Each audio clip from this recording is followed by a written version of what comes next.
hanya orang-orang tertentu, hanya daerah-daerah tertentu yang dapat meningkatkan pendidikan ini Dewan yang mulia. Kedua, jika pun hal ini dibenarkan, maka tingkat kualitas pendidikan juga tidak akan tercapai dengan baik. Kenapa? Karena sistem shift, mereka hanya belajar 1 jam hingga 2 jam per hari Dewan yang mulia. Itu pun hanya 2 kali atau 3 kali per seminggu. Artinya pencapaian untuk pendidikan yang berkualitas tidak akan pernah tercapai di sisi mereka Dewan yang mulia. Kami hanya akan membenarkan bagaimana kualitas pendidikan akan diperbaiki, kemudian tatap muka akan diperbaiki dan lain sebagainya jika memang kita tidak berbicara di COVID-19. Namun status quo membuktikan saat ini adalah bagaimana Indonesia sedang berada di tidak baik-baik saja. Indonesia sedang berada di fase yang penyakitnya sedang makin merajalela Dewan yang mulia. Itu yang perlu diklarifikasi dan digarisbawahi oleh pembicara 1 dan 2 tadi di Timko Dewan yang mulia. Kemudian dari adanya vaksinasi yang memang belum maksimal, hal ini juga tidak bisa membeli bagaimana argumen mereka dapat dicapai hingga akhir nanti Dewan yang mulia. Sehingga mengapa pada akhirnya daring tetap lebih baik saat ini? Karena setidaknya dengan adanya daring kita telah mengantisipasi adanya interaksi sosial Dewan yang mulia. Dengan adanya daring kita tetap dapat mengontrol dengan siapa kita berinteraksi. Dengan adanya daring pun kita tetap ada di rumah Dewan yang mulia. Walaupun pada akhirnya internet itu menjadi permasalahan, dari dulu pun negara Indonesia, negara berkembang, tetap memiliki permasalahan di bagian internet Dewan yang mulia. Sehingga kami bangga untuk menolak mosi ini. Terima kasih. Baik, terima kasih kita ucapkan kepada pembicara kedua dari tim kontra, dan dilanjutkan dengan pembicara ketiga dari tim pro. Waktu dimulai ketika Anda berbicara. Apakah suara saya kedengaran? Cek. Suaranya menggema. Apakah suara saya kedengaran? Baik, terdengar jelas. Oke, saya akan mulai argumentasi saya dalam hitungan 3, 2, 1. Dewan juri yang terhormat, dalam buku Discovery Strategi Mental Functional Skill di halaman 146 oleh Muhammad Tahirilahi menjelaskan sumber daya manusia yang berkualitas merupakan langkah awal untuk merasakan pembangunan yang merata. Oleh karena itu pendidikan memerlukan pendampingan secara langsung untuk memajukan pendidikan. Assalamualaikum warahmatullahi wabarakatuh. Dewan juri yang terhormat serta rekan-rekan berpikir kami dari tim kontra yang amat kami banggakan. Di sini saya selaku pembicara ketiga akan menyampaikan argumentasi saya dalam tataran studi komprehensif. Sebelum itu, izinkanlah saya untuk membidas argumentasi dari pembicara pertama, kedua dari tim kontra. Di mana di pembicara pertama dan pembicara kedua dari tim kontra terlalu memperhatikan kesehatan tanpa mendengarkan proposal yang kami ajukan. Dewan juri yang terhormat, mengacu pada mosi kita pada kali ini, Dewan ini setuju penerapan sekolah tatap muka berbasis shift adalah langkah efektif di masa pandemi COVID-19.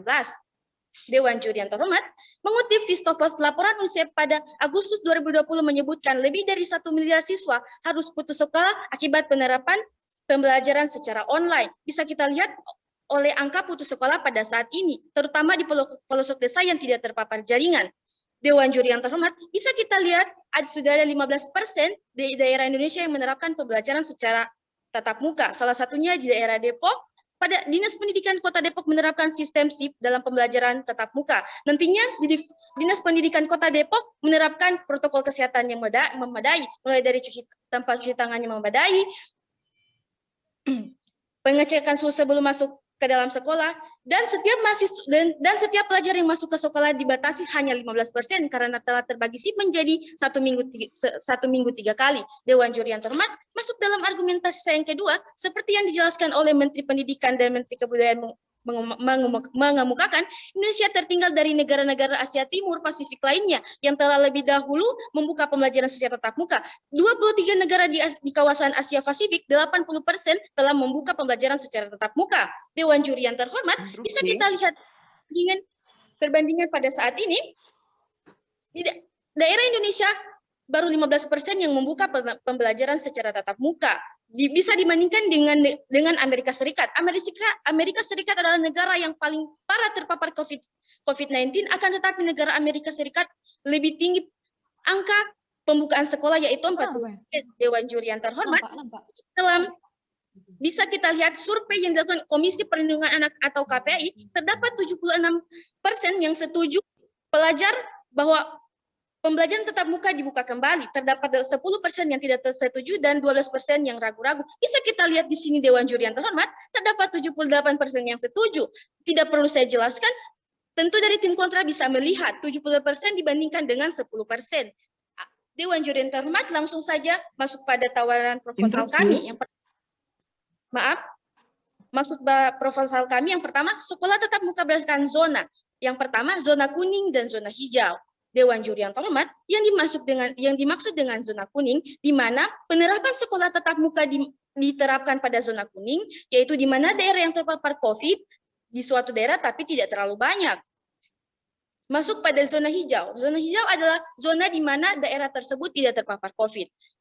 Dewan Juri yang terhormat masuk pada poin kedua, sosialisasi kepada instansi pendidik dan orang tua, di mana di sini pemerintah mensosialisasikan kepada sekolah, sekolah mensosialisasikan kepada orang tua, maaf, bahwa pembelajaran tatap muka akan dibuka kembali. Tetapi keputusan itu akan dikembalikan kepada orang tua, apakah membolehkan anaknya untuk belajar secara tatap muka atau tidak. Poin yang ketiga, mereka melakukan vaksinisasi kepada peserta didik.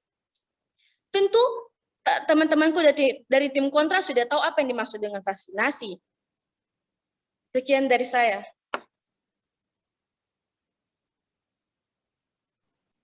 Baik, terima kasih kita ucapkan kepada pembicara ketiga dari tim kontra. Dilanjutkan dengan pembicara kesimpulan dari tim kontra. Waktu dimulai ketika Anda berbicara. Baik, suara saya apakah kedengaran? Apakah suara saya terdengar dengan jelas? Jelas. Baik, kami akan memulai argumen kami dalam 3, 2, 1. Dewan Hakim yang mulia, di masa kali ini, yang menjadi urgensi dari perdebatan kali ini adalah bagaimana pendidikan di masa pandemi akan tetap berjalan dengan tetap memprioritaskan penanganan COVID-19 yang semakin hari semakin melonjak, Dewan Hakim yang mulia. Artinya, di perdebatan kali ini yang akan memenangkan perdebatan adalah tim yang memberikan solusi yang paling solutif untuk permasalahan kita di perdebatan kita pada siang hari ini. Dan di sini status quo telah membuktikan pada bulan Maret 2021 ada 1,4 juta rakyat Indonesia yang terkonfirmasi menjadi terkonfirmasi positif COVID dengan peningkatan 6.500 per hari. Ini membuktikan bahwa COVID-19 di Indonesia masih sangat tinggi, Dewan Hakim yang mulia. Adanya new normal, protokol kesehatan yang diterapkan oleh pemerintah, kemudian aturan vaksin, itu sama sekali tidak menekan angka COVID, Dewan Hakim yang mulia. Lalu, bagaimana jika sistem tatap muka dengan sistem shift yang diterapkan oleh tim pro itu akan menekan angka COVID-19 di Indonesia, padahal new normal, aturan protokol kesehatan, aturan vaksin saja yang diterapkan oleh pemerintah sama sekali tidak berjalan dengan efektif. Kami menyadari bahwa argumentasi yang dibawakan oleh tim pro itu memiliki landasan yuridis, yaitu melalui surat keputusan bersama 4 menteri dan Satgas COVID yang izin sekolah tatap muka melalui syarat ketentuan yang sudah diterapkan. Akan tetapi, Dewan Hakim yang mulia, kita tidak bisa menutup mata. Fakta dan realita fasilitas sekolah di Indonesia itu sama sekali masih di bawah standar untuk penanganan COVID-19, Dewan Hakim yang mulia. Jadi, meskipun mereka memiliki proposal yang jelas, tetapi fakta dan realita sama sekali tidak mendukung, Dewan Hakim yang kedua. Yang kedua adalah bagaimana psikologi anak-anak di mana di masa mereka merupakan masa bermain nih, Dewan Hakim yang mulia. Bermain bersama teman merupakan hal yang lumrah, sehingga interupsi bagi mereka untuk menjalankan protokol kesehatan. Tidak, terima kasih. Kemudian yang ketiga adalah bagaimana standar kepatuhan. Interupsi. Sama, tidak, terima kasih. Meskipun mereka memiliki landasan yuridis yang jelas, tetapi pada fakta di lapangan, ketaatan dan kepatuhan terhadap protokol kesehatan yang telah dipaparkan oleh tim interupsi sekali tidak akan berjalan. Tidak, terima kasih. Dewan Hakim yang mulia, tim pro sama sekali gagal untuk memberikan bagaimana penerapan protokol kesehatan akan maksimal, Dewan Hakim yang mulia. Itu terindikasi dari status quo yang terjadi saat ini, Dewan Hakim yang mulia. Protokol kesehatan tidak berjalan dengan maksimal dengan status quo peningkatan 6.500 per hari.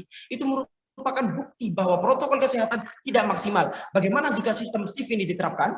Kemudian tingkat ketaatan dan kepatuhan semua stakeholder, Dewan Hakim yang mulia, merupakan guru dan siswa, bagaimana mereka akan menjalankan seluruh sistem protokol kesehatan di sekolah, apakah mereka akan patuh? Dan yang ketiga adalah apakah setiap sekolah memiliki fasilitas yang maksimal untuk penanganan COVID-19, Dewan Hakim yang mulia. Sedangkan tim pro tidak bisa memberikan seberapa efektifkah pendidikan dengan tatap muka dengan sistem shift ini, Dewan Hakim yang mulia. Sedangkan Sistem shift ini hanya berlaku dalam 1 jam sehari Dewan Hakim yang Mulia. Bagaimana seorang siswa akan belajar secara maksimal dalam waktu 1 jam per hari Dewan Hakim yang Mulia? Dan kami tim tim kontra menjelaskan bagaimana eksistensi dari pendidikan akan tetap berjalan dengan sistem daring Dewan Hakim yang Mulia, karena yang kita prioritaskan di masa pandemi saat ini adalah penanganan COVID. Bagaimana kita belajar jika kesehatan kita terganggu? Bagaimana kita akan belajar jika nyawa kita yang terancam Dewan Hakim yang Mulia? Kemudian, bagaimana melalui sistem daring ini kesehatan akan terjamin dengan mereka belajar dari rumah saja, mereka tetap dalam pengawasan orang tua. Seperti itu Dewan Hakim. Yang ketiga, tidak, terima kasih. Yang ketiga adalah bagaimana kontrol quality, yaitu mekanisme yang akan diberikan oleh yang telah diberikan oleh tim kontra, yaitu melalui sistem daring, di mana akan ada hubungan antara guru dengan wali murid, mereka untuk menciptakan pendidikan yang berkualitas. Wali murid memberikan laporan kepada gurunya apakah anaknya belajar atau tidak, sedangkan di sisi pro itu memiliki dampak yang sangat negatif, yaitu sangat rentannya tertular COVID-19, di mana esensi dari virus itu menyebar dan tak terlihat. Kita tidak pernah tahu apakah anak kita yang melakukan sekolah tatap muka itu menjaga kesehatan atau mereka malah acuh tak acuh terhadap kesehatan, sehingga akhirnya mereka terpapar COVID-19, yang itu sangat berbahaya sekali terhadap dampak kesehatan, apalagi dampak pendidikan Dewan Hakim yang Mulia. Sekian, terima kasih. Baik, terima kasih kita ucapkan kepada pembicara ketiga dari tim kontra. Dilanjutkan dengan pembicara kesimpulan dari tim kontra. Waktu dimulai ketika Anda berbicara.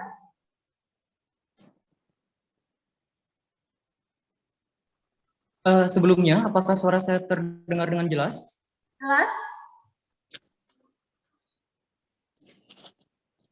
Saya akan memulai pidato replay speaker saya dari hitungan 3, 2, 1. Dewan Hakim yang Mulia, ruang perdebatan kita hari ini adalah di masa pandemi. Yang kedua adalah tujuan dari mosi. Yang pertama, bagaimana kesehatan akan terjamin, dan yang kedua adalah bagaimana sistem pendidikan akan tetap ada atau tercapai dengan secara maksimal. Kemudian, beban pembuktian yang dibawakan oleh tim pro, pertama, mereka hanya mengeksklusifitaskan tentang zona kuning dan hijau, yang artinya di zona merah dan zona hijau, zona hitam dan zona merah tidak akan pernah mencapai adanya pendidikan yang eksklusif Dewan Hakim yang Mulia. Yang kedua, mereka mengutarakan tentang protokol kesehatan dan vaksinasi, yang mana telah terbantahkan oleh status quo yang terbukti per Maret 2021 jumlah angka kenaikan COVID-19 per hari sebanyak 6.500 Dewan Hakim yang Mulia. Artinya beban pembuktian dari sisi pro telah hancur berdasarkan status quo yang sudah kami tawarkan Dewan Hakim yang Mulia. Dan yang kedua adalah berbicara tentang burden of proof atau beban pembuktian dari tim kontra ketika kita melakukan suatu daring. Pertama, quality control yang sudah dijelaskan oleh pembicara 1, 2, dan 3. Mengapa daring akan jauh lebih efektif? Pertama, ini merupakan suatu aturan dari pemerintah. Dan yang kedua, ini juga menjadi landasan dasar mengapa pada akhirnya kita dapat terjaga dari adanya interaksi atau kerumunan Dewan Hakim yang Mulia. Secara tidak langsung ini jauh lebih menjamin secara fisik Dewan Hakim yang Mulia. Dan terbukti dengan apa? Terbukti dengan adanya ujian terbuka, sidang terbuka, bahkan adanya rapat-rapat yang begitu urgent yang dilakukan secara daring Dewan Hakim yang Mulia. Artinya pendidikan dari sisi kontra itu akan tetap ada dengan menjamin adanya suatu kesehatan Dewan Hakim yang Mulia. Sedangkan dari sisi pro, kesehatan mereka terancam dan kualitas dari pendidikan pun tidak akan pernah tercapai Dewan Hakim yang Mulia. Maka berbicara tentang hak asasi manusia, berdasarkan pasal-pasal yang mereka telah glorifikasi, kita juga akan memberikan prioritas tentang hak kesehatan Dewan Hakim yang Mulia. Hak hiduplah yang kita prioritaskan Dewan Hakim yang Mulia. Kita bukan berarti menutup mata dari pentingnya pendidikan. Kita tidak akan pernah menutup telinga dari betapa pentingnya fundamentalisme dari suatu pendidikan. Tetapi yang perlu kita buka mata kita lebar-lebar hari ini adalah pandemik yang semakin merajalela di Indonesia. Dibuktikan dengan status quo yang itu membuktikan bahwasanya keadaan Indonesia sedang tidak baik-baik saja. Sehingga kami bangga menolak mosi ini. Terima kasih. Baik, terima kasih kita ucapkan kepada pembicara kesimpulan dari tim kontra. Dilanjutkan dengan pembicara kesimpulan dari tim pro. Waktu dimulai ketika Anda berbicara. Baik, terima kasih timekeeper yang saya hormati, serta Dewan Juri dan rekan-rekan berpikir dari tim kontra yang saya banggakan. Dewan Juri yang terhormat, mosi perdebatan kita kali ini yang menyatakan bahwasanya Dewan ini setuju sekolah tetap muka dengan sistem shift adalah langkah efektif di masa pandemi COVID-19. Dewan Juri yang terhormat, pada pidato kesimpulan ini saya akan memberikan beberapa segmen argumentasi untuk menutup argumentasi kami. Nah, yang pertama, kawan-kawanku dari tim kontra gagal membuktikan kepada kami seberapa efektifkah sistem PJJ itu dilaksanakan dilaksanakan di tengah pandemi COVID-19, sedangkan kami juga sudah menghadirkan beberapa pembuktian kasus, yakni kendala-kendala yang ditemui di lapangan, mulai dari jaringan, kemudian pendistribusian kota yang kurang merata, ini yang tidak diperhatikan oleh kawan-kawanku dari tim kontra. Kemudian kawan-kawanku dari tim kontra membandingkan berbeda undang-undang tentang hak kesehatan dengan hak pendidikan kawan-kawanku dari tim kontra. Kita perlu mempelajari undang-undang itu sendiri. Kita tidak bisa menyamakan antara undang-undang kesehatan dan undang-undang pendidikan, itu berbanding terbalik dengan juga hormat.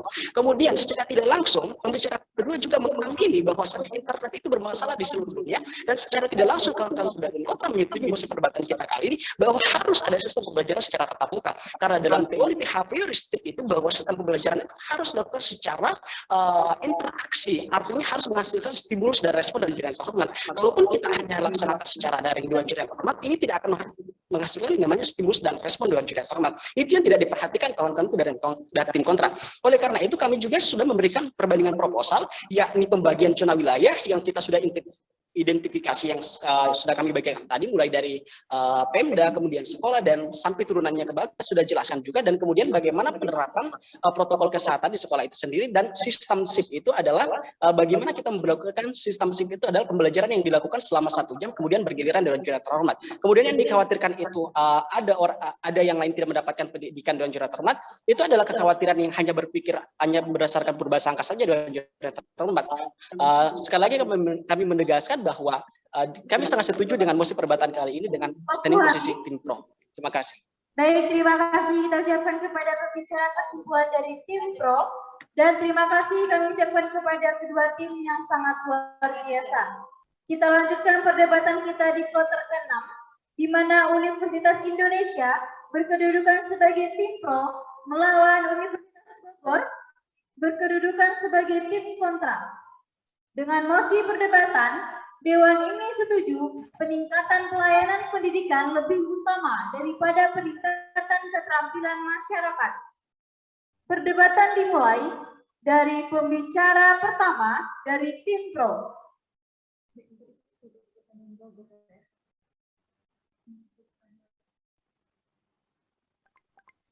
Dari pembicara pertama dari tim pro, waktu dimulai ketika Anda berbicara. Tidak semua hal yang penting merupakan hal yang mendasar, tetapi semua hal yang mendasar merupakan hal yang penting. Profesor Jimli Asidik dalam bukunya Pengantar Ilmu Hukum Tata Negara. Assalamualaikum warahmatullahi wabarakatuh. Shalom, Om Swastiastu, Namo Buddhaya, serta salam kebajikan untuk kita semua. Terima kasih moderator, Dewan Juri yang terhormat, serta para insan Pancasila yang telah mendengungkan perdebatan hari ini. Perkenalkan, kami dari tim delegasi Universitas Indonesia, dengan saya Tazkiyah Nafs Azhara selaku pembicara pertama, Ahmad Al-Farizi selaku pembicara kedua, serta Dia Amirah Dias Putri sebagai pembicara ketiga. Untuk yang pertama kalinya, kami menyatakan bahwasanya kami sangat menyetujui mosi peningkatan pelayanan pendidikan jauh lebih utama dibandingkan dengan peningkatan keterampilan masyarakat. Dewan Juri yang terhormat, demi hikmat dan segregasi perdebatan kali ini, kami membatasi definisi pendidikan dengan mengerucutkannya pada jenjang pendidikan sekolah dasar hingga perguruan tinggi saja. Kami juga membatasi dengan tegas perbedaan definisi pendidikan formal dan peningkatan keterampilan masyarakat di luar pendidikan formal sesuai dengan alokasi APBN tahun 2021. Pada kesempatan kali ini, kami membagi argumen kami menjadi 3 poin utama. Yang pertama dari tinjauan filosofis yang akan dibawakan oleh pembicara pertama, yang kedua tinjauan komparasi negara yang akan dibawakan oleh pembicara kedua, serta tinjauan sosiologis yang akan dibawakan oleh pembicara ketiga. Secara filosofis, dalam pembukaan Undang-Undang Dasar 1945, alinea keempat disebutkan bahwa salah satu tujuan negara Republik Indonesia adalah untuk mencerdaskan kehidupan bangsa. Dengan cara yang paling mendasar, sesuai dengan pasal 31 Undang-Undang NRI, yaitu melalui pendidikan formal. Masuk ke dalam bangunan argumen, dapat kita amini bersama bahwasanya pelayanan pendidikan dan peningkatan keterampilan masyarakat merupakan hal yang sama-sama penting. Namun dengan segala keterbatasan di tengah pandemi COVID-19, kita harus mendahulukan hal yang paling fundamental dan harus berkesinambungan bagaimanapun keadaannya. Yang lain dan tidak bukan, tentu saja pendidikan. Tak bisa dipungkiri, keterampilan merupakan hal yang paling dibutuhkan di lapangan pekerjaan. Namun saat ini, apalagi di masa pandemi, alokasi pendidikan sejatinya jauh lebih dibutuhkan. Karena pendidikan adalah langkah paling awal dan dasar dari pembelajaran yang mana sangat dibutuhkan para generasi usia pelajar. Pada statistika pendidikan 2018, rata-rata lama sekolah di Indonesia hanya mencapai 8,5 tahun saja. Lantas untuk apa kita memfokuskan diri pada keterampilan yang memiliki tingkatan lebih tinggi? Padahal yang dasar saja kita sama sekali belum merata. Untuk mekanisme solusi permasalahan pendidikan dan keterampilan, kami menawarkan solusi yang paling komprehensif serta merangkul keduanya. Karena sadar akan keterbatasan dana, kami mengajukan mekanisme dengan mengalokasikan dana utama kami pada pendidikan formal, lalu untuk perangkul pelatihan Indonesia dapat melakukan kerjasama pemerintah dengan berbagai private sector partnership, seperti prakerja ruang guru. Berdasarkan mekanisme solutif ini yang kami bawakan, kami dari tim Pro dengan bangga menyatakan kami tetap menyetujui mosi perdebatan kali ini. Sekian dan terima kasih. Wassalamualaikum warahmatullahi wabarakatuh. Terima kasih dari pembicara pertama dari tim Pro. Dilanjutkan dengan pembicara pertama dari tim Kontra.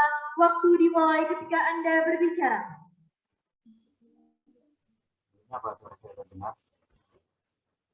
Suaranya kecil.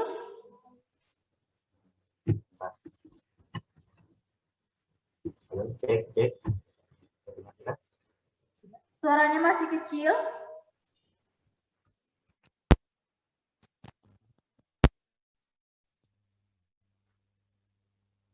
Cek. Suara terdengar jelas. Bicara akan saya mulai dalam 3, 2, 1. Terima kasih pada moderator atas kesempatan yang diberikan, Dewan Juri yang terhormat, tim lawan, dan para hadirin yang kami hormati. Selamat pagi dan salam sejahtera bagi kita semua. Dewan Juri dan hadirin sekalian, saya setuju terhadap definisi mosi dari tim Pro, akan tetapi saya akan mengoreksinya sedikit. Terdapat 2 kata kunci pada mosi ini, yaitu peningkatan pelayanan pendidikan dan peningkatan keterampilan masyarakat. Peningkatan pelayanan pendidikan meliputi fasilitas, sarana dan prasarana, tenaga kerja pengajar, dan bantuan dana. Serta peningkatan keterampilan meliputi soft skill, ketenaga kerjaan, penyuluhan, dan pelatihan. Pertama, saya akan menjelaskan karakteristik pendidikan saat ini. 1. Pendidikan di Indonesia saat ini kebanyakan berorientasi pada nilai, di mana nilai tersebut menjadi tolak ukur kepintaran dan keberhasilan bagi para siswa. Padahal, nyatanya nilai itu sangat memungkinkan untuk dapat dimanipulasi, sehingga meskipun mendapatkan nilai yang tinggi, itu tidak menjamin bahwa nilai yang didapat murni dari pencapaian siswanya, atau karena faktor lain, seperti kecurangan yang dilakukan oleh siswa tersebut. Kedua, pendidikan di Indonesia lebih terfokus pada menghafal, di mana jika menghafal apa yang ada di buku dan yang diterangkan oleh guru, maka kemungkinan untuk bisa mendapat nilai yang bagus itu tinggi. Tidak ada yang salah dengan menghafal, akan tetapi jika sistem pendidikannya hanya menghafal, maka pemikiran siswanya akan stuck pada materi di buku saja. Mereka kurang dibekali ajaran untuk mengaplikasikan ilmu tersebut pada kehidupan sehari-hari. Dan jika terdapat soal ujian yang levelnya hot atau high order thinking, mereka dapat kesusahan untuk menjawab soal tersebut karena mereka hanya menghafal apa yang ada di buku. Mereka kurang dibekali ajaran untuk mengaplikasikan ilmu tersebut pada kehidupan sehari-hari. Ketiga, pendidikan saat ini terfokus pada materi pengetahuan, di mana pengetahuan itu luas dan tidak semua bisa diaplikasikan langsung pada lapangan pekerjaan yang ada.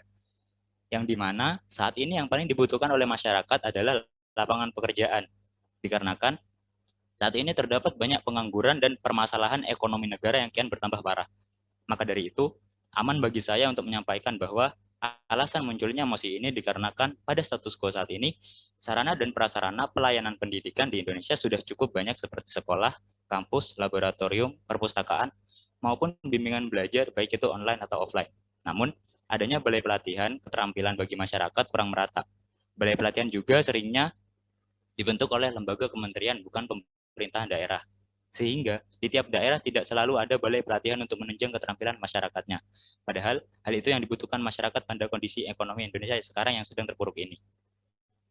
Pada status quo saat ini juga terdapat program pelatihan yang disediakan pemerintah akan tetapi masih dirasa kurang efektif, yaitu kartu prakerja. Adapun pelaksanaannya belum optimal karena dilakukan secara daring, di mana pihak pelatih tidak dapat memantau langsung bagaimana keterampilan dari masyarakat yang dilatihnya. Bisa jadi juga karena kurangnya dana dari pemerintah, maka sosialisasi pelatihan tersebut kurang mencapai masyarakat terutama yang tinggal di pelosok. Kami kontra terhadap mosi ini. Terima kasih. Baik, terima kasih kami ucapkan kepada pembicara pertama dari tim kontra. Dilanjutkan dengan pembicara kedua dari tim pro. Waktu dimulai ketika Anda berbicara. Apakah suara saya terdengar? Terdengar jelas? Kemajuan kita sebagai bangsa tidak lebih cepat daripada kemajuan kita dalam pendidikan. John F. Kennedy, Assalamualaikum warahmatullahi wabarakatuh. Dewan Juri yang arif budiman lagi terpelajar, serta kawan-kawanku insan Pancasila yang sempat menggemakan perdebatan ini. Sebelum kita melanjutkan runutan argumentasi yang dibangun pembicara pertama kami, marilah kita melihat bagaimana sebenarnya alur berpikir daripada kawan-kawanku dari tim kontra. Dewan Juri yang terhormat, sejatinya dari tim kontra mendalilkan dan melandaskan argumentasi mereka berdasarkan pada fakta yang mereka didasarkan pada fakta Dewan Juri yang terhormat dalam bentuk data dan lain sebagainya. Mereka menyatakan bahwa pendidikan hanya berbasis nilai serta tidak berfokus pada pemenuhan keterampilan kerja. Padahal hal ini sebenarnya adalah bagian dari pendidikan dasar. Mereka hanya melihat pada bagian pendidikan dasar tanpa menilik pada runutan perguruan tinggi Dewan Juri yang terhormat. Sementara runutan perguruan tinggi terdapat dalam tridharma perguruan tinggi, yakni pengabdian masyarakat, di mana hal tersebut mencakup semua keterampilan kerja, keterampilan yang dibutuhkan untuk masyarakat. Padahal yang dibutuhkan sumber daya saat ini ialah suatu keterampilan yang dibekali dengan pendidikan dasar Dewan Juri yang terhormat. Oleh karena itu, tim kontra agak gagal dalam menyelami perdebatan kali ini. Dewan Juri yang kami hormati, kami akan membuktikan dari segi tujuan Indonesia bahwa pendidikan lebih utama dibanding keterampilan kerja masyarakat. Pada generasi emas 2045 sebagai proyeksi dari Indonesia ditekankan pada poin pertama dan yang paling utama ialah menciptakan kualitas sumber daya manusia yang dapat bersaing dan mengungguli bangsa-bangsa lain. Pada tahun 2030 diproyeksikan bahwa seluruh anak di Indonesia telah mencapai dan mendapatkan pelayanan pendidikan dasar hingga perguruan tinggi secara berkualitas. Bayangkan Dewan Juri yang terhormat, bagaimana mungkin kita ingin melaksanakan serta mencapai tujuan mencerdaskan kehidupan bangsa dengan menciptakan sumber daya manusia yang berkualitas dan dapat mengungguli bangsa lain, sementara kita tidak memiliki dasar pendidikan dasar yang kuat, di mana yang perlu kita ketahui, bangsa-bangsa lain di dunia mendasari pendidikan dan keterampilan mereka dengan teori terlebih dahulu Dewan Juri yang terhormat. Kami kemudian akan menjawab bahwa tingginya angka pengangguran saat ini itu karena dipengaruhi tidak meratanya kualitas pendidikan di Indonesia Dewan Juri yang terhormat. Kemudian marilah kita melihat dari segi studi komparasi negara. Negara Singapura dengan indeks pendidikan tertinggi di dunia di ASEAN sejatinya pun menempati negara sebagai daya saing tertinggi di dunia. Hal ini secara nyata membuktikan bahwa ketika kita ingin membentuk keterampilan manusia yang berdaya saing secara global, maka kita perlu memajukan sektor pendidikan Dewan Juri yang terhormat. Berbeda dengan Indonesia. Indonesia memiliki indeks pendidikan yang rendah menurut Human Development Center Dewan Juri yang terhormat, yang berada pada posisi ke-7 dari 10 negara ASEAN.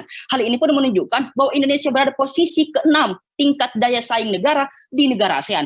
Maka semakin jelaslah dengan rendahnya kualitas pendidikan, maka rendah pula kualitas daya saing kita yang sementara kita ingin menuju ke sana Dewan Juri yang terhormat. Kemudian dengan melakukan pendekatan penelitian oleh Indef Ari Satria Nugroho bahwa ditemukan teori penelitian bahwa sebenarnya kualitas daya saing manusia dipengaruhi oleh kualitas sumber daya manusia. Maka sesuailah filsafat saya di awal bahwa ketika kita ingin mengubah sumber daya manusia diperlukan pendidikan Dewan Juri yang terhormat. Kemudian daripada itu, jika kita tilik dari segi saat ini pada kondisi pandemi, nyatanya Dewan Juri yang terhormat, tim kontra pun mengamini pelaksanaan kartu pelatihan dalam bentuk prakerja pun sangat tidak relevan dan tidak maksimal Dewan Juri yang terhormat. Mengapa? Karena pun kami menilai pada saat kondisi pandemi saat ini krisis terjadi di lapangan pekerjaan karena minimnya pembukaan lapangan pekerjaan, bahkan terjadi PHK di mana-mana Dewan Juri yang terhormat. Hal ini membuktikan pada saat ini sangat tidak relevan ketika kita ingin melaksanakan keterampilan kerja. Kenapa? Karena akan berbanding terbalik dengan penyerapan tenaga kerja nanti yang tidak akan sebanding dengan ketika kita meningkatkan pelatihan keterampilan kerja Dewan Juri yang terhormat. Maka berbeda halnya dengan pendidikan. Dalam waktu apapun, dalam kondisi apapun, pendidikan tidak dapat dikesampingkan sama sekali Dewan Juri yang terhormat. Bahkan di kondisi pandemi saat ini, pendidikan pun tetap berjalan bagaimanapun mestinya. Hal ini semakin membiarkan, hal ini semakin menunjukkan pada kita bahwa sejatinya pendidikan tidak dapat dijadikan nomor 2 dibanding pelatihan keterampilan masyarakat Dewan Juri yang terhormat. Namun dalam hal ini kami sama sekali tidak menafikan bahwa pelatihan keterampilan masyarakat pun merupakan hal yang sangat penting. Dengan mekanisme yang kami bawakan ialah membagi 2 sektor pada ranah penganggaran pendidikan formal dan pendidikan keterampilan masyarakat. Pada saat ini mekanisme kami ialah mengalihkan dan sebagian dana pelatihan keterampilan masyarakat pada sistem reformasi COVID dalam hal ini tenaga kesehatan. Untuk menambal dana pendidikan keterampilan masyarakat, maka dapat dilakukan public-private partnership Dewan Juri yang terhormat, di mana kita menaikkan kerjasama dengan public-private. Dampaknya apa? Dampaknya bukan hanya pada sektor pemerintahan dan sektor pendidikan, namun ada dampak dari keterikatan antara penyerapan tenaga kerja, dan requirements kita dari public private Dewan Juri yang terhormat. Dengan demikian, ketika hal tersebut diterapkan, maka ada indikator yang diberikan dari sektor privat untuk menyerap tenaga kerja Dewan Juri yang terhormat. Dengan demikian, pendidikan merupakan sektor utama dibanding keterampilan kerja. Pramudia Anantatur pernah berkata bahwa kebenaran adalah keadilan tertinggi. Barang siapa yang mengadili kebenaran, maka ia akan dilupakan kecuali kedungannya. Sedari tadi kita berdebat, tim kontra mengadili kebenaran dari tim pro. Wassalamualaikum warahmatullahi wabarakatuh. Terima kasih di pembicara kedua dari tim pro. Dilanjutkan dengan pembicara kedua dari tim kontra. Waktu dimulai ketika Anda berbicara. Apakah suara saya terdengar? Jelas? Baik. Saya akan berbicara dalam 3, 2, 1. Dewan Juri yang saya hormati, di sini saya Dewan Juri yang saya hormati, di sini saya sebagai pembicara 2 kontra akan sebelumnya mosi pada perdebatan kali ini adalah Dewan ini setuju peningkatan pelayanan pendidikan lebih utama daripada peningkatan keterampilan masyarakat, dan kami kontra terhadap mosi ini. Sebelum masuk ke ranah argumentasi, saya akan membahas lebih dahulu argumentasi dari pembicara kedua pro. Disebutkan bahwasannya pendidikan yang akan solusi dari tim pro ialah membagi dua dana pendidikan, yang satu untuk pendidikan dan kemudian pendidikan keterampilan. Menurut saya ini sangat tidak efektif karena pembagian dana tersebut berarti juga akan membagi kefokusan dalam mengurus perkembangan di pendidikan tersebut, sehingga tidak akan optimal ketika dana tersebut dibagi. Maka maaf, saya belum selesai berbicara, sehingga dirasakan tidak optimal dan akan pun hasilnya juga akan berdampak tidak begitu baik. Begitu.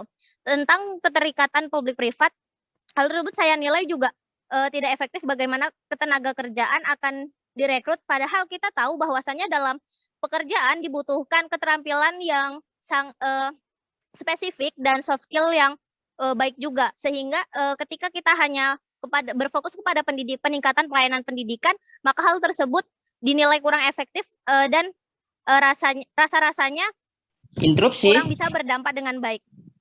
Maaf, saya sedang berbicara belum selesai. Kemudian saya akan beralih, Dewan Juri yang saya hormati, kami akan beralih menjelaskan argumentasi dari kami, kenapa kami kontra terhadap mosi ini. Yang pertama, kami menitik beratkan pada persamaan kesempatan di seluruh lapisan masyarakat. Dewan Juri yang saya hormati, Indonesia sebagai negara berkembang, berkembang perekonomian masyarakat cenderung berada pada lapisan menengah ke bawah. Hal inilah yang kemudian menjadi fokus utama dalam argumen kami, dan kami menitik beratkan kepada persamaan kesempatan dalam pekerjaan. Dengan kondisi sumber daya manusia Indonesia yang beragam, sehingga tidak semua bisa menempuh hingga pendidikan tingkat lanjut, maka kemudian akan terjadi kesenjangan yang mengakibatkan masyarakat dengan ekonomi menengah ke bawah minim peluang untuk bisa bekerja di suatu pekerjaan yang memerlukan keterampilan tertentu. Seperti status quo yang terjadi pada saat ini, masih sangat banyak masyarakat Indonesia, Indonesia yang berada pada kelas sosial ekonomi menengah ke bawah yang tidak dapat mengenyam pendidikan yang layak. Dari hal tersebut, jelas pendidikan sulit menjangkau seluruh lapisan masyarakat. Misalnya saja para masyarakat kecil di pinggiran kota yang kesehariannya bekerja sebagai pengamen, pengemis, dan lain sebagainya. Maka dari itu, kami lebih mengutamakan peningkatan keterampilan agar seluruh lapisan masyarakat mendapat kesempatan yang sama di dunia pekerjaan di masa yang akan datang. Iya, interupsi diterima. Dari tadi kawanku dari tim kontra terus menggaungkan bahwasannya kita harus memfokuskan kepada salah satunya saja, padahal dua-duanya adalah sama-sama penting, namun dana adalah hal yang paling utama. Oleh karenanya kami membangun mekanisme, yaitu dengan mengalokasikan dana utama kepada pendidikan, sementara keterampilan menggunakan sektor privat, menggunakan partnership. Sekian dan terima kasih. Baik, saya akan melanjutkan argumentasi saya tentang menitikberatkan kepada persamaan kesempatan dalam pekerjaan. Peningkatan keterampilan di sini juga berfungsi untuk menjembatani masyarakat kelas ekonomi menengah ke bawah untuk memperbaiki perekonomiannya sehingga mampu memiliki penghidupan yang layak di masa depan dan mampu berdaya saing tinggi. Interupsi. Argumen kedua kami, maaf saya sedang beralih ke argumen kedua. Argumen kedua kami percaya bahwa peningkatan keterampilan di masyarakat lebih efektif dan efisien. Kenapa? Karena hal ini kami nilai lebih efektif dan efisien untuk diambil karena beberapa alasan sebagai berikut. Alasan pertama, bahwa upaya peningkatan keterampilan dapat dikemas dalam program-program pelatihan dan pembinaan dengan sangat fleksibel sesuai dengan kebutuhan masyarakat dan perkembangan zaman yang sangat dinamis. Fleksibel di sini dapat diartikan yaitu fleksibel terhadap minat, bakat, dan potensi yang ada di daerah masing-masing. Mau saya belum selesai berbicara. Baik Dewan Juri yang kami hormati, belakangan ini perkembangan prospek pekerjaan terus berubah dan sangat dinamis. Bahkan pemerintah juga belum mampu memprediksi prospek pekerjaan apa yang dibutuhkan 10 tahun atau 20 tahun yang akan mendatang. Maka dari itu, pengalaman dan soft skill diutamakan karena kedua hal ini terbukti lebih efektif dan dapat bermanfaat di lapangan pekerjaan daripada pengetahuan semata. Dan kelebihan lainnya, sifat fleksibel sini, maka program akan mudah beradaptasi dengan kedinamisan perkembangan prospek pekerjaan sehingga lebih relevan di masa yang akan mendatang. Alasan kedua yaitu bahwa peningkatan, baik terima kasih. Baik, terima kasih kita ucapkan kepada pembicara kedua dari tim kontra. Lanjutkan dengan pembicara ketiga dari tim pro. Waktu dimulai ketika Anda berbicara. Apakah suara saya terdengar? Jelas. Baik, terima kasih. 2-3 kucing di perahu, sebelum mempraktikkan sesuatu, pelajarilah teorinya terlebih dahulu. Assalamualaikum warahmatullahi wabarakatuh. Selamat siang. Dewan Juri yang terhormat, izinkanlah saya membidas kekeliruan dan ketidakpahaman tim kontra dengan debat yang kita hadiri, sekaligus melanjutkan argumen dari tim saya. Dewan Juri yang terhormat, yang pertama kali ingin saya katakan adalah mereka terus-menerus membicarakan tentang timpangnya dari kedua poin. Namun, dengan mekanisme yang kami tawarkan, maka justru hal itu yang ingin diseimbangkan sehingga bisa merangkul satu sama lain. Selanjutnya Dewan Juri yang terhormat, yang ingin saya katakan adalah ilmu pengetahuan teknologi semakin maju, otomatis kebutuhan lulusan tinggi akan menjulang. Karena dewasa ini sumber daya manusia dengan landasan teoritis akan lebih dibutuhkan. Bagaimana Dewan Juri yang terhormat, orang yang bukan dengan standar formal dipaksa berkecimpung dengan teknologi yang membutuhkan landasan teoritis yang matang, contohnya seperti bidang artificial intelligence maupun statistika. Yang kedua, Dewan Juri yang terhormat, malah dengan pendidikan formal, kesempatan kerja menjadi lebih luas. Keterampilan itu bisa kita pelajari di saat pendidikan formal, alias learning by doing. Contohnya seperti di SMA, ada OSIS maupun ekstrakurikuler lainnya. Kemudian di perguruan tinggi, kita memiliki organisasi dan kepanitiaan yang sudah cukup untuk memvisualisasikan dunia kerja, alias sekali mendayung, dua pulau terlewati. Kemudian Dewan Juri terhormat, mengapa di masa pandemi ini pendidikan formal bisa lebih unggul? Karena Dewan Juri terhormat, orang dengan pendidikan formal akan menjadi lebih rapi, lebih terstruktur, dan profesional dengan pembelajaran yang sudah tertata rapi dari A sampai Z, yaitu dari teori ke praktik. Kemudian Dewan Juri yang terhormat, lantas, bagaimana cara kita mengandalkan keterampilan bebas saja, padahal requirement pekerjaan membutuhkan syarat pendidikan formal? Jika menilik dari pandemi yang sekarang, di mana penyerapan tenaga kerja itu sangat memprihatinkan. Baiklah Dewan Juri yang terhormat, saya akan melanjutkan ke argumen saya. Dewan Juri yang terhormat, kami tidak memungkiri bahwa peranan pendidikan serta keterampilan masyarakat merupakan komponen pembangunan bangsa dan merupakan hal yang sama-sama esensial serta krusial. Namun kami berpendirian pada pernyataan bahwa pelayanan pendidikan merupakan nyawa Indonesia di saat kondisi pandemi COVID-19 ini.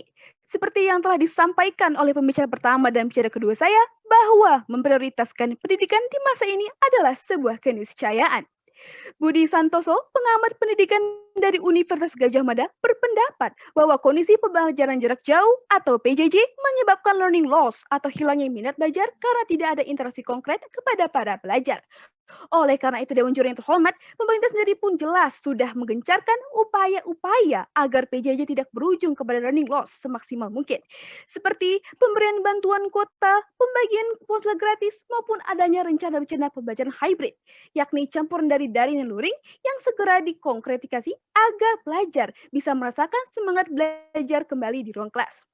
Bukan hanya pemerintah, Dewan Juri yang terhormat, kalangan masyarakat pun mengamini utamanya edukasi dengan menjamur kegiatan sukarelawan mengajar hingga ke pelosok negeri. Hal ini pun menunjukkan bahwa prioritas terhadap edukasi bukan ada agenda pemerintah semata, namun juga hal yang rakyat inginkan dan dukung. Kemudian Dewan Juri yang terhormat, saya tekankan sekali lagi, rekomendasi solusi yang kami tawarkan adalah yang pertama, mengurangi kegiatan-kegiatan pelatihan keterampilan. Sebagian dana yang dikucurkan untuk pelatihan keterampilan bisa dialokasikan ke sektor reformasi COVID sebagaimana pandangan ekonom Institute of Development of Economics and Finance dari Abra PJ Tolatov. Alasannya adalah yang pertama, kewajiban pemerintah lebih berat ke pendidikan sesuai konstitusi negara. Keterampilan saja itu bisa diperoleh di pendidikan formal seperti OSIS. Namun pelatihan keterampilan bebas tidak akan menjadi landasan teoritis serta pendidikan formal.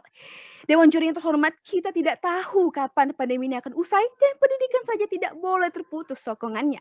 Dan yang kedua, kerjasama pemerintah dan sektor privat seperti layanan pelajaran online maupun bukan, selain memaksimalkan ratanya pendidikan, pengangguran pandemi juga bisa dirangkul dan artinya hal ini menciptakan lapangan kerja.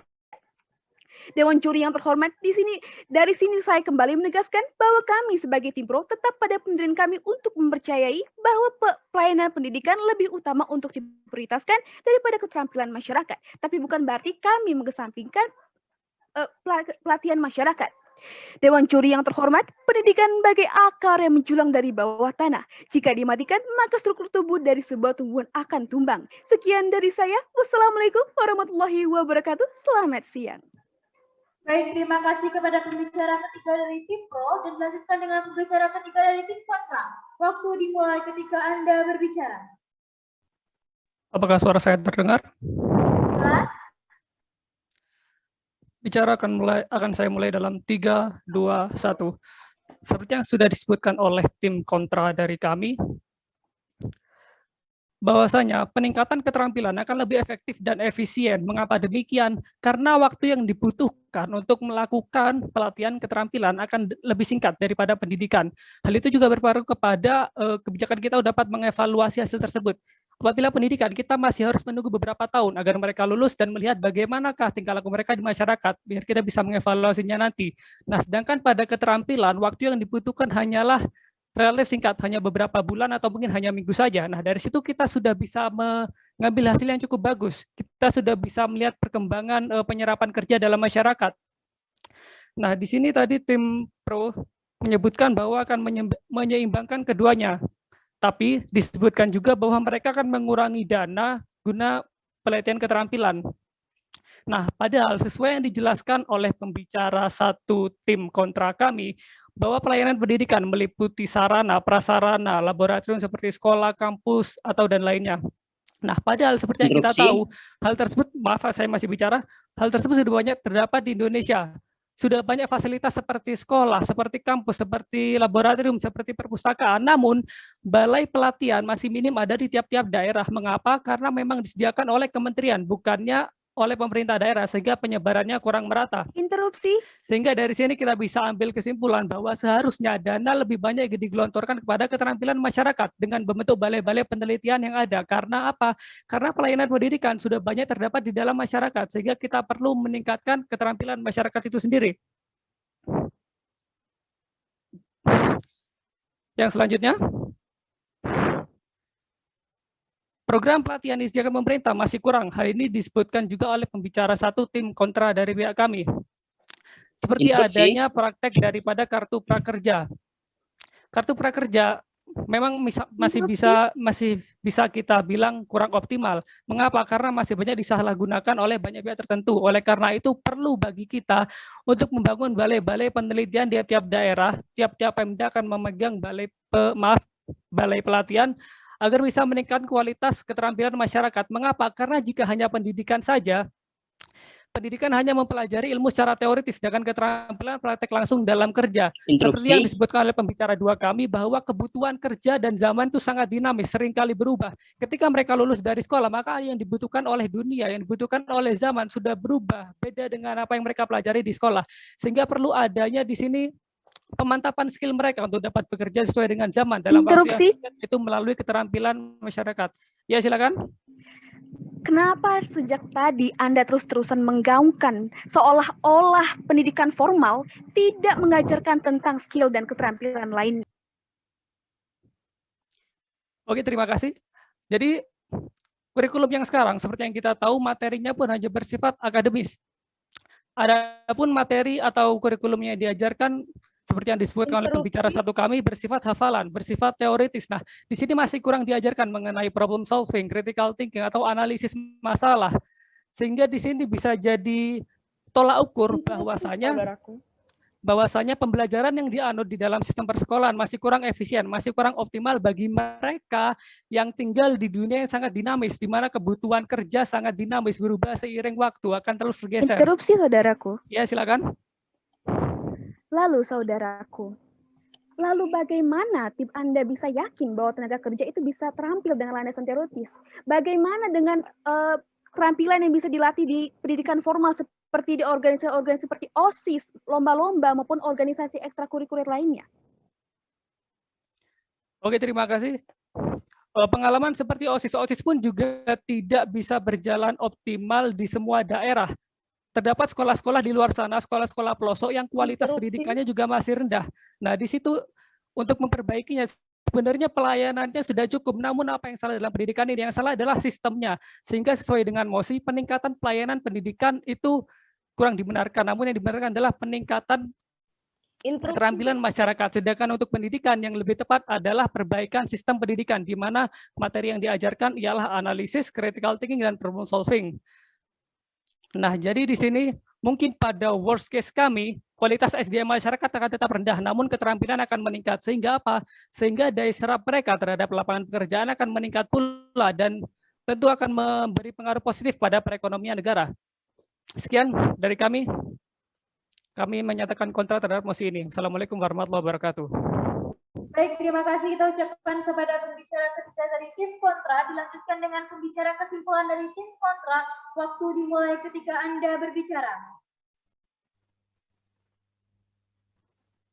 Sebelumnya apa suara saya terdengar? Jelas? Bicara akan saya mulai dalam 3, 2, 1. Dewan juri yang terhormat, ada beberapa kelas pada perdebatan kali ini. Yang pertama, tim kami berfokus pada perbaikan sistem pendidikan, bukan peningkatan pelayanan pendidikan. Kenapa? Karena seperti yang sudah disebutkan saya dan pembicara ketiga tadi, pelayanan pendidikan di Indonesia saat ini sudah cukup mumpuni, baik dari laboratorium, kampus, fasilitas, sarana, dan prasarana. Yang salah, yang butuh perbaikan pada saat ini adalah sistem pendidikannya, di mana yang masih teoritis dan berfokus pada nilai. Yang kedua, dari tim pro, mereka terlalu melihat ke depan tanpa melihat kondisi sekarang, di mana kondisi sekarang yang rakyat butuhkan adalah ekonomi yang bagus. Di sekarang kondisi ekonomi sedang terpuruk. Mereka masih menggaung-gaungkan pendidikan. Apakah mereka bisa makan saat ini dengan pendidikan? Apakah mereka bisa makan saat ini dengan belajar saja? Mereka butuh keterampilan. Kenapa? Karena keterampilan saat ini yang dibutuhkan gitu. Kita coba membangun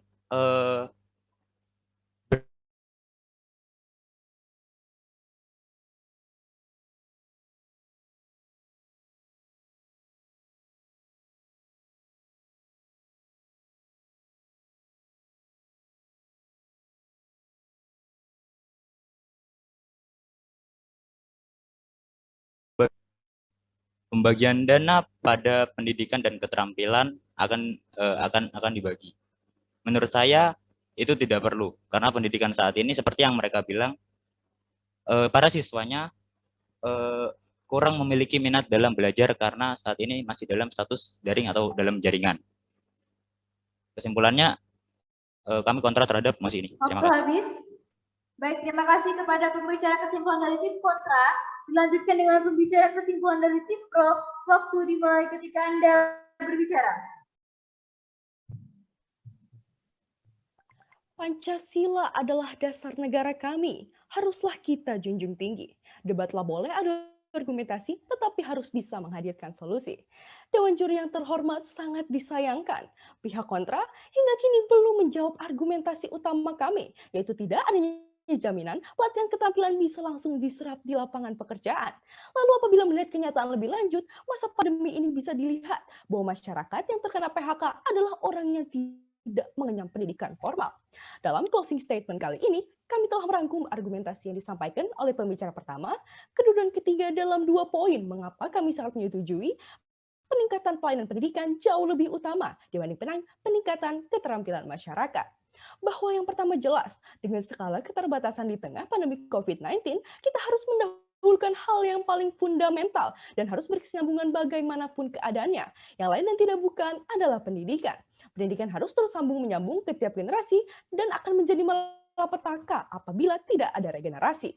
Yang kedua, apabila keterampilan diutamakan untuk pengembangan SDM, sejatinya Singapura sebagai negara dengan indeks pendidikan terbaik di ASEAN berhasil membuktikan bahwa kualitas pendidikan adalah determinan yang penting untuk mewujudkan negara berdaya saing.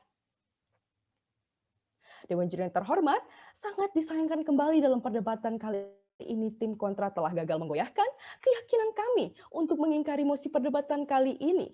Kami dari tim Pro tetap bangga menyatakan bahwasanya kami tetap menyetujui mosi perdebatan kali ini.